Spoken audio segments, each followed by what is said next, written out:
ಕೂರ್ಮ ಪುರಾಣದ ಮುಂದುವರಿದ ಭಾಗವನ್ನು ನಾವು ಚಿಂತನೆಯನ್ನು ಮಾಡೋಣ.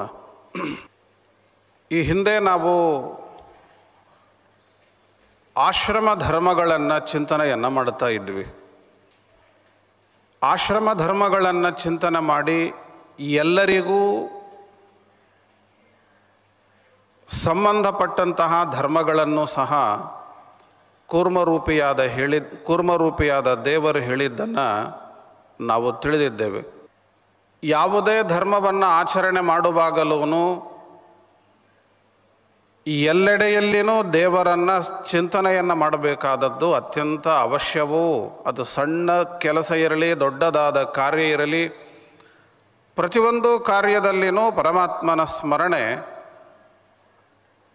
ಅದನ್ನೇ ಬ್ರಹ್ಮಾರ್ಪಣ ಅಂತ ಕರೀತಾರೆ, ಕೃಷ್ಣಾರ್ಪಣ ಅಂತ ಹೇಳೋದು, ಸಮರ್ಪಣೆ ಅಂತ ಹೇಳೋದು.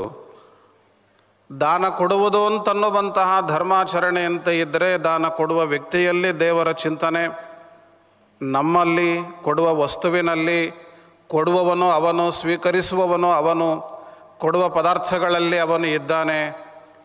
ಈ ಮೊದಲಾದ ರೀತಿಯಲ್ಲಿ ಆ ಪರಮಾತ್ಮನನ್ನು ಸರ್ವತ್ರದಲ್ಲಿ ಇವನು ಚಿಂತನೆಯನ್ನು ಮಾಡಬೇಕಾದದ್ದು ಅತ್ಯಂತ ಅವಶ್ಯ ಅಂತ ದೃಷ್ಟಾಂತಕ್ಕಾಗಿ ದಾನವನ್ನು ಹೇಳಿದೆ.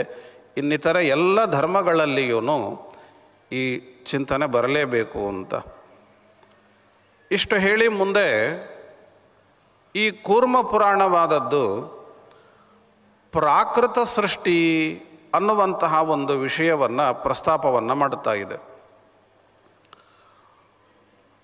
ಎಲ್ಲ ಮುನಿಗಳು ಪ್ರಾರ್ಥನೆಯನ್ನು ಮಾಡಿದ್ದಾರೆ ಸೂತರನ್ನು, ರೋಮಹರ್ಷಣ ಸೂತರನ್ನು. ಇದಾನೀಂ ಶ್ರೋತಮಿಚ್ಛಾಮಃ ಯಥಾ ಸಂಭವತೆ ಜಗತ್. ಬೇರೆ ಬೇರೆ ಆಶ್ರಮ ಧರ್ಮಗಳನ್ನೆಲ್ಲ ಹಿಂದೆ ಹೇಳಿದಿರಿ, ಈಗ ಜಗತ್ತು ಹೇಗೆ ಸೃಷ್ಟವಾಗುತ್ತೆ ಅದನ್ನು ನಾವು ನಿಮ್ಮಿಂದ ಕೇಳುವ ಅಪೇಕ್ಷೆಯಲ್ಲಿ ಇದ್ದೇವೆ, ಅದನ್ನು ವಿಸ್ತರಿಸಿ ಹೇಳಬೇಕು ಅಂತ ವಿಜ್ಞಾಪನೆಯನ್ನು ಮಾಡುತ್ತಾರೆ. ಇದನ್ನೇ ರೋಮಹರ್ಷಣರು ಮುನಿಗಳಿಗೆ ಏನು ಹೇಳಬೇಕಿದೆ ಅದನ್ನೇ ಕೂರ್ಮರೂಪಿಯಾದಂತಹ ಪರಮಾತ್ಮ ತನ್ನ ಎದುರಿನಲ್ಲಿ ಇದ್ದಂತಹ ನಾರದಾದಿ ಅನೇಕ ಮುನಿಗಳಿಗೆ ಹೇಳಲಿಕ್ಕೆ ಹೋಗ್ತಾರೆ. ಕೂರ್ಮ ಉವಾಚ ಮಹೇಶ್ವರ ಪರೋವ್ಯಕ್ತಃ ಚತುರ್ವ್ಯೂಹ ಸನಾತನಃ ಅನಂತಶ್ಚಾಪ್ರಮೇಯಶ್ಚ ನಿಯಂತ ಸರ್ವತೋಮುಖಃ. ಎಲ್ಲದಕ್ಕೂ ಮೂಲ ಕಾರಣನಾದಂತಹವನು ಆ ದೇವರು.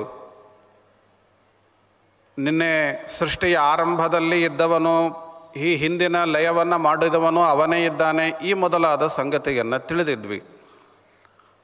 ಆ ದೇವರು ಅವ್ಯಕ್ತ ಸ್ವಭಾವದವನು ಅಂತ, ಪರಹ ಅವ್ಯಕ್ತಃ ಅಂತಾರೆ.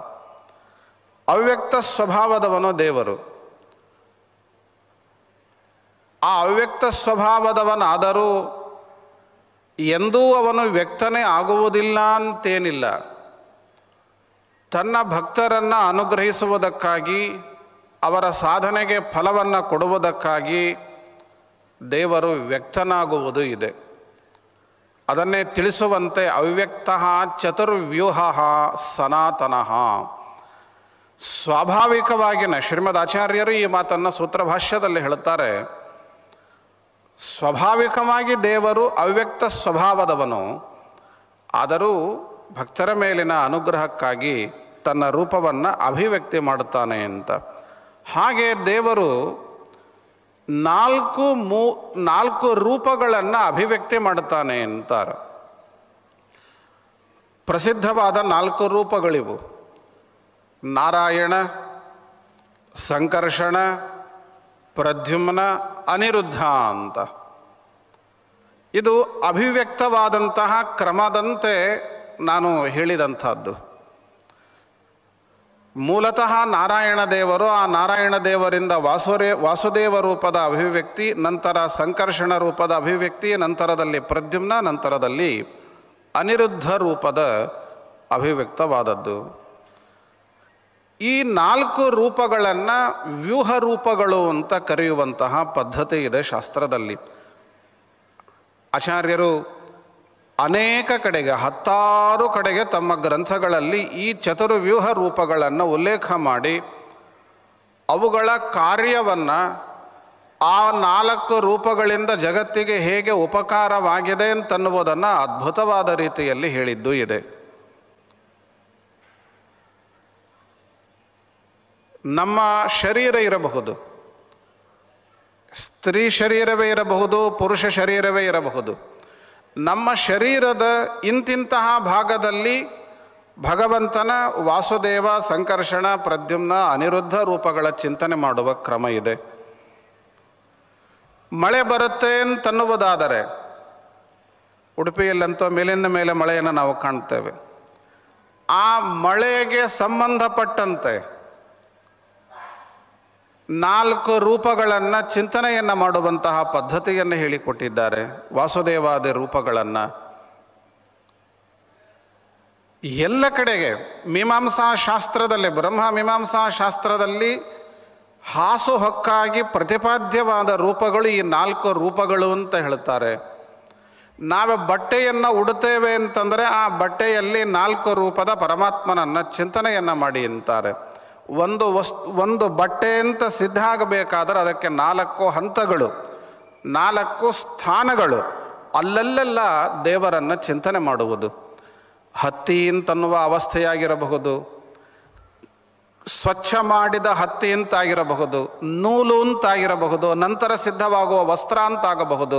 ಈ ಎಲ್ಲ ಕಡೆಗೂ ಪರಮಾತ್ಮನ ಆ ವಾಸುದೇವಾದಿ ರೂಪಗಳನ್ನು ಅನುಸಂಧಾನ ಮಾಡುವ ಪದ್ಧತಿಯನ್ನು ಹೇಳಿದ್ದಾರೆ. ಇದನ್ನು ನೀವು ಹರಿಕಥಾಮೃತ ಸಾರ, ಜಗನ್ನಾಥದಾಸರ ಹರಿಕಥಾಮೃತ ಸಾರದ ಅನೇಕ ಸ್ಥಳಗಳಲ್ಲಿಯೂ ಕೂಡ ತಿಳಿಬಹುದು. ಆಚಾರ್ಯರ ಮೂಲ ಗ್ರಂಥಗಳಲ್ಲಿಯೂ ಆ ಚತುರ್ವ್ಯೂಹ ರೂಪಗಳ ಬಗ್ಗೆ ಮಾಹಿತಿ ನಮಗೆ ಸಿಗುತ್ತೆ. ಅತ್ಯದ್ಭುತವಾದದ್ದು 4 ರೂಪಗಳು. ಈ ಸೃಷ್ಟಿಯಾದಿ ಕಾರ್ಯದಲ್ಲಿಯೂ ಈ 4 ರೂಪಗಳ ಮಹತ್ವ ಇದೆ, ಪಾತ್ರ ಇದೆ. ಒಂದು ಮೋಕ್ಷವನ್ನು ಕೊಡುವ ರೂಪ, ಇನ್ನೊಂದು ಸೃಷ್ಟಿಯನ್ನು ಮಾಡುವುದು, ಇನ್ನೊಂದು ಲಯವನ್ನು ಮಾಡುವುದು, ಮತ್ತೊಂದು ರಕ್ಷಣೆಯನ್ನು ಮಾಡುವುದು. ನಾನಾ ರೀತಿಯಲ್ಲಿ ಸೃಷ್ಟಿಯಾದಿ ವ್ಯಾಪಾರಗಳನ್ನು ಮಾಡುವಲ್ಲಿ ಭಗವಂತ ಈ 4 ರೂಪಗಳನ್ನು ಅಭಿವ್ಯಕ್ತಿ ಮಾಡಿ ಆ ಕಾರ್ಯಗಳನ್ನು ನಿರ್ವಹಣೆಯನ್ನು ಮಾಡ್ತಾನೆ ಅಂತ ತಿಳಿಸ್ತಾರೆ. ಅದನ್ನು ಇಲ್ಲಿ ಸಂಕ್ಷಿಪ್ತವಾಗಿ ಸೂಚನೆಯನ್ನು ಕೊಟ್ಟಿದೆ ಕೂರ್ಮ ಪುರಾಣ. ಮಹೇಶ್ವರ ಪರೋವ್ಯಕ್ತ ಚತುರ್ವ್ಯೂಹ ಸನಾತನಃ. ಇಂತಹ ದೇವರು ತಾನು ಸೃಷ್ಟಿಯನ್ನು ಮಾಡಬೇಕಿದೆ ಅಂತ. ಸೃಷ್ಟಿಯ ಪೂರ್ವಾವಸ್ಥೆ ಪ್ರಳಯದ ಅವಸ್ಥೆ. ಹಿಂದೆ ನಾವು ತಿಳಿದಿದ್ದೇವೆ, ಸತ್ವಗುಣ, ರಜೋಗುಣ, ತಮೋಗುಣ, ಈ 3 ಗುಣಗಳನ್ನು ವಿಕಾರವನ್ನು ಮಾಡುತ್ತಾ ದೇವರು ಸೃಷ್ಟಿಯಾದಿ ಕಾರ್ಯಗಳನ್ನು ಮಾಡುತ್ತಾನೆ ಅಂತ. ಈ 3 ಗುಣಗಳು ಸಮವಾಗಿ ಇರುವಿಕೆ, 3 ಗುಣಗಳ ಸಮಭಾವ, ಗುಣಸಾಮ್ಯ ಅಂತ ಅದನ್ನು ಕೂರ್ಮ ಪುರಾಣ ಉಲ್ಲೇಖ ಮಾಡುತ್ತೆ. ಈ 3 ಗುಣಗಳ ಸಮಭಾವ ಅಂತೇನಿರುತ್ತೋ ಆ ಅವಸ್ಥೆಯನ್ನು ಪ್ರಲಯ ಅಂತ ಕರೀತಾರೆ. ಸತ್ವಗುಣ, ರಜೋಗುಣ, ತಮೋಗುಣಗಳ ಸಮಭಾವ ಅಂದರೆ ಅವುಗಳಿಗೆ ಯಾವುದೇ ವಿಧವಾದ ವಿಕಾರವನ್ನು ಮಾಡದೆ ಹಾಗೆ ಇರುವ ಅವಸ್ಥೆ ಅಂತೇನಿದೆ, ಗುಣಸಾಮ್ಯ ಅಂತ ಕರೆಸಿಕೊಳ್ಳುತ್ತೆ. ಈ ಗುಣಸಾಮ್ಯದ ಅವಸ್ಥೆಯೇನೆ ಪ್ರಲಯ ಕಾಲ ಅಂತ. ಮುಂದೆ ಅಲ್ಲಿನ ಅಂಶಗಳನ್ನು, ಸತ್ವಾದಿ ಗುಣಗಳ ಅಂಶಗಳನ್ನು, ಭಾಗವನ್ನು ಎತ್ತಿಕೊಂಡು ಮುಂದೆ ಸೇರಿಸ್ತಾ ಹೋಗ್ತಾರೆ, ಮೇಲನವನ್ನು ಮಾಡುತ್ತಾ ಹೋಗ್ತಾರೆ. ಆ ಗುಣಗಳ ಮೇಲನವನ್ನು ಮಾಡುತ್ತಾ ಹೋಗುವಂಥದ್ದು ಸೃಷ್ಟ್ಯಾದಿ ಅವಸ್ಥೆ ಅಂತ. ಒಂದು ಸಾರು ಮಾಡುವುದು ಅಂತ ಇಟ್ಟುಕೊಳ್ಳೋಣ, ಒಂದು ಹುಳಿ ಮಾಡುವುದು ಅಂತ ಇರಲಿ.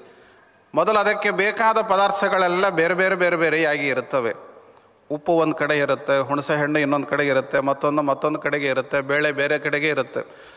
ಅದು ಯಾವುದೂ ಒಂದು ಕಾರ್ಯ ಅಂತ ಆಗಿರೋದಿಲ್ಲ. ಅವುಗಳನ್ನು ಇಷ್ಟಿಷ್ಟು ಪ್ರಮಾಣದಲ್ಲಿ ಸೇರಿಸಿದಾಗ ಒಂದು ಪದಾರ್ಥ ಅಂತ ಸಿದ್ಧ ಆಗತ್ತೆ.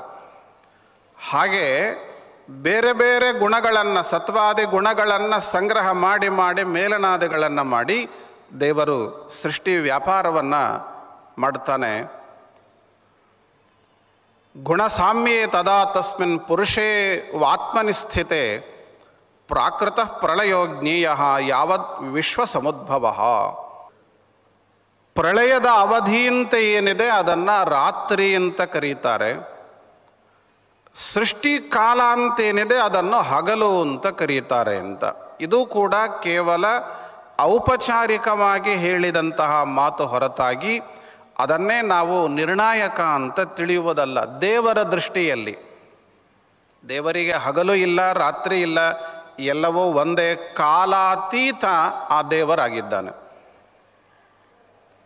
ಈ ಸಂದರ್ಭದಲ್ಲಿ ಭಗವಂತ ಪ್ರಕೃತಿಯನ್ನು, ಮೂಲ ಪ್ರಕೃತಿಯನ್ನು ಕ್ಷೋಭೆಗೊಳಿಸ್ತಾನೆ. ಪ್ರಕೃತಿ, ಅವ್ಯಕ್ತ ತತ್ವ, ಮಹಾಲಕ್ಷ್ಮೀ ದೇವಿಯಿಂದ ಅಭಿಮನ್ಯಮಾನವಾದದ್ದು ಅಂತ ಏನು ಹೇಳ್ತೇವೆ, ಅಚೇತನ ಪ್ರಕೃತಿ, ಅದನ್ನು ಕ್ಷೋಭೆಗೊಳಿಸ್ತಾನೆ ದೇವರು.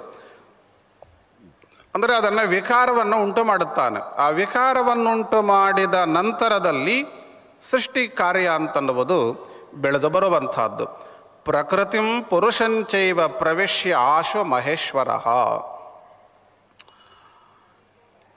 ದೇವರು ಲಕ್ಷ್ಮೀದೇವಿಯಲ್ಲಿ ಚಿತ್ ಪ್ರಕೃತಿ ಅಂತ ಕರೆಸಿಕೊಳ್ಳುವ ಪ್ರಕೃತಿ ತತ್ವಕ್ಕೆ ಅಭಿಮಾನಿನಿಯಾದ ಲಕ್ಷ್ಮೀದೇವಿಯಲ್ಲಿನೂ ಪ್ರವಿಷ್ಟನಾಗ್ತಾನೆ.